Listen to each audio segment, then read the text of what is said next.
Hey, halo teman-teman semuanya, saya Joshua Hovian. Jadi pada video kali ini kita akan ngobrol-ngobrol salah satu topik bahasan yang lagi ramai diperbincangkan selama beberapa bulan terakhir ya teman-teman. Karena kita akan membahas sebuah teknologi yang cukup canggih yang lagi dikembangkan oleh Facebook.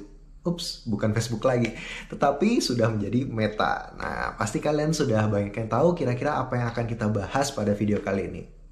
Apa yuk? Ya betul, itu dia Metaverse. Jadi Metaverse ini sudah cukup ramai ya diperbincangkan oleh beberapa orang-orang ahli-ahli teknologi ataupun beberapa influencer-influencer. Bahkan beberapa berita-berita juga sudah mulai memberitakan tentang teknologi Metaverse ini. Jadi kira-kira apa sih Metaverse itu? Nah, jadi bagi kalian yang baru mengikuti berita ini, Metaverse itu semacam kayak dunia virtual gitu ya teman-teman. Jadi dunia virtual, di sana kita akan memiliki kayak ya benar-benar kehidupan secara virtual. Jadi kayak dunia itu berpindah ke sana. Jadi di sana kalian bisa membeli sesuatu, di sana kalian bisa mempunyai sesuatu, di sana kalian bisa melakukan segala aktivitas kalian bisa bertemu teman kalian bisa meeting, kalian bisa bekerja dan lain-lain teman-teman. Jadi kalau misalnya kalian ya pernah bermain game kayak misalnya game GTA kayak gitu ya, Grand Theft Auto, kalian pasti akan lebih memahami bagaimana itu konsep metaverse teman-teman. Jadi kurang lebih kehidupan kita itu kayak dibawa ke dalam game gitu. Jadi dalam game itu benar-benar ya kita berinvestasi sesuatu di dalam sana. Nah, uniknya kalau di Metaverse ini beberapa kayak vendor toko gitu teman-teman, perusahaan-perusahaan ternama itu sudah ada yang membeli atau berinvestasi di Metaverse ini. Jadi ketika kalian membeli sesuatu di toko di dalam dunia virtual tersebut, maka nanti barangnya akan datang sendiri ke rumah kalian teman-teman ketika kalian sudah membayar. Jadi sampai segitunya dunia Metaverse ini. Bahkan Facebook aja karena mereka sangat-sangat serius dan mereka akhirnya mengubah atau rebranding nama mereka dari Facebook menjadi Meta. Karena mereka memang menseriusi ide ini teman-teman. Jadi ide Metaverse ini. Jadi ya cukup unik juga ya. Jadi nanti mungkin di masa depan kita bisa aja nanti kita mulai meeting atau kita mulai berinteraksi dengan teman-teman hanya dari kamar rumah aja teman-teman. Jadi bangun tidur, masuk ke dalam kamar, habis itu pakai kacamata virtual, terus nyalain komputer gitu, terus kita sudah bisa kemana-mana. Kita udah bisa menjalankan aktivitas meeting kita, ketemu sama temen, berbelanja.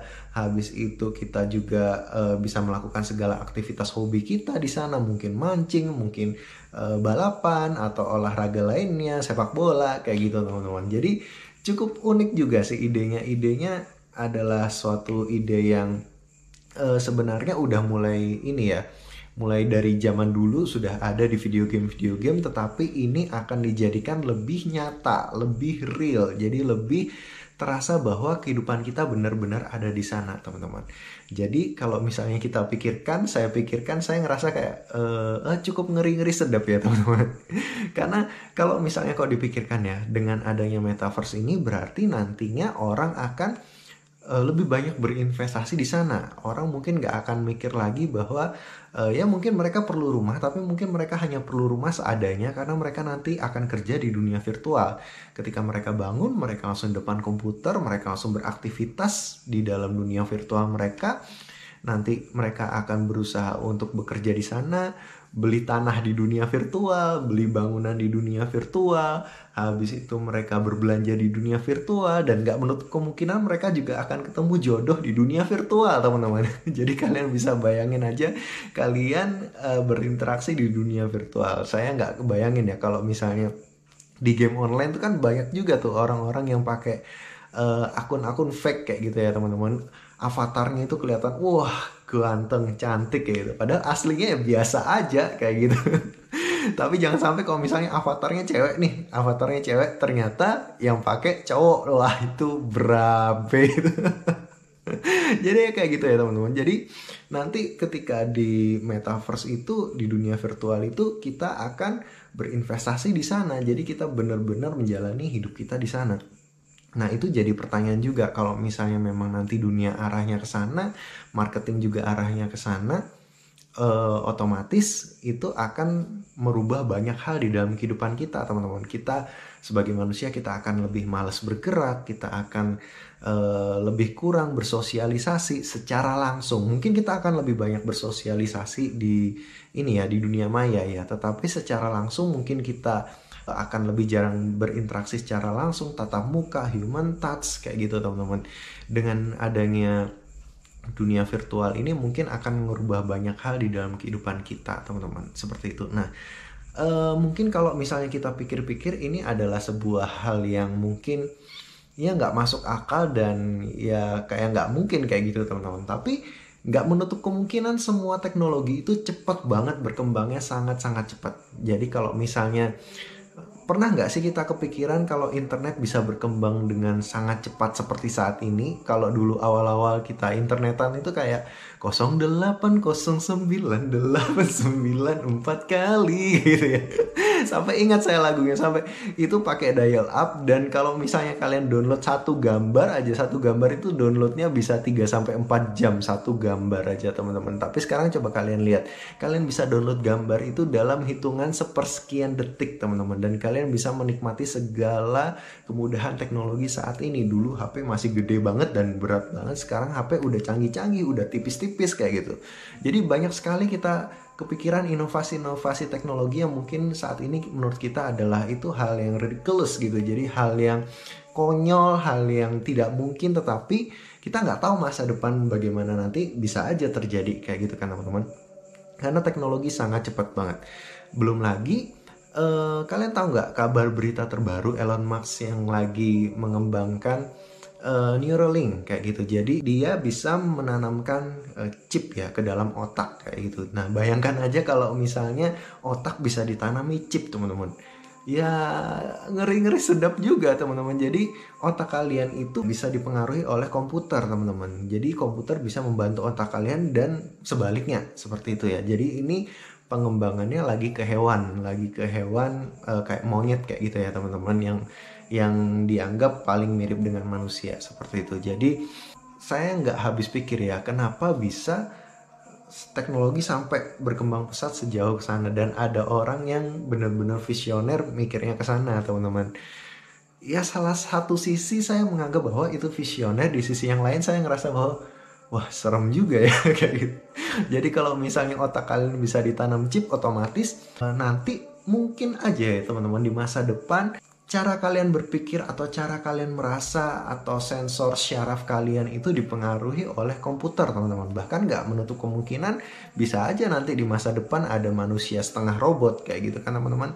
Jadi kayak di film-film DC gitu kan ada robot gitu kan, jadi yang manusia setengah robot. Atau bisa aja teknologi ini tadi bisa digabungkan teman-teman. Jadi kayak teknologi Neuralink ini tadi digabungkan dengan teknologi metaverse, sehingga ketika orang berada di dalam dunia virtual, dia akan merasa benar-benar merasa secara fisik apa yang dialami di dunia virtual teman-teman. Bayangkan kalau misalnya kalian di dunia virtual nih, kalian merasakan hal yang sama di dunia virtual dan kalian merasakan itu secara fisik teman-teman. Seandainya di masa depan itu benar-benar bisa terjadi ya. Jadi kalau misalnya di dunia virtual kalian ditonjok kayak gitu, dan tiba-tiba kalian ngerasa kesakitan beneran itu ditonjok kayak gitu kan. Jadi kalau misalnya kalian kelahi sama orang kayak gitu, kelahi di dalam dunia virtual kayak gitu, kalian udah kecapean, maka secara syaraf kalian, secara fisik juga kalian bener-bener kecapean. Wah, kalau misalnya teknologi bisa sampai sejauh itu wah, itu benar-benar ini ya, bikin saya speechless banget. Ya itu antara speechless dan serem juga teman-teman. Jadi kalau misalnya kita bisa bayangkan teknologi bisa sampai sana, ya bisa jadi film The Matrix. Kalian tahu film The Matrix kan teman-teman? Jadi film The Matrix itu yang ini pemeran utamanya Neo kayak gitu. Jadi dia ketika dia dicolokin di kepalanya kayak gitu, jadi dia akan masuk ke dalam dunia komputer teman-teman. Jadi di dalam komputer itu dia akan melakukan segala aktivitasnya dia, dan dia dikejar-kejar musuh gitu. Nah ketika dia kelahi dengan musuhnya, ketika dia dihajar dan dia berdarah hidungnya, misalnya dia berdarah hidungnya, maka di dalam fisiknya pun dia ikutan berdarah teman-teman. Jadi serem juga kalau misalnya seandainya aja nih kita mati di dunia virtual dan tiba-tiba kita mati di dunia nyata. Aduh, itu betul-betul teknologi yang ini banget ya. Ya, ya kalian bisa bayangkan sendiri teman-teman, seandainya benar-benar teknologi ini ada di masa depan kayak gitu. Tetapi mungkin ada sisi buruknya juga, tetapi kita juga nggak bisa menutup kemungkinan ada sisi baiknya juga teman-teman. Teknologi kalau misalnya dikembangkan, ya mungkin bisa menjadi kayak semacam alat terapi, atau bisa membantu orang-orang yang mungkin sekarat dan dia bisa bertahan hidup lebih lama. Mungkin organnya dia rusak, dan akhirnya dengan teknologi yang kita sebutkan tadi mungkin bisa membantu kehidupan dia jadi lebih baik. Atau bisa juga orang yang mungkin sudah harapan hidupnya kecil, atau mungkin dia stroke atau lumpuh total kayak gitu. Tapi ketika dia lumpuh total, dia menggunakan teknologi ini, dia masih bisa beraktivitas di dunia virtual, dia masih bisa kerja, dia masih bisa cari uang, dia masih bisa berinteraksi dengan keluarganya. Jadi nggak menutup kemungkinan teknologi itu bisa sampai berkembang sebegitu pesatnya sampai ke yang kita bayangkan ini, teman-teman. Nah, jadi bagaimana menurut kalian tentang teknologi metaverse ini? Kalian punya masukan nggak? Atau kalian punya imajinasi lain, gambaran lain tentang metaverse? Kalian boleh sharing di kolom komentar di bawah ini. Oke deh, mungkin sekian dulu sharing saya kali ini. Semoga ini bisa menghibur kalian semua. Saya Joshua Hovian, pamit undur diri. Sampai jumpa lagi di video saya berikutnya. Stay healthy and God bless.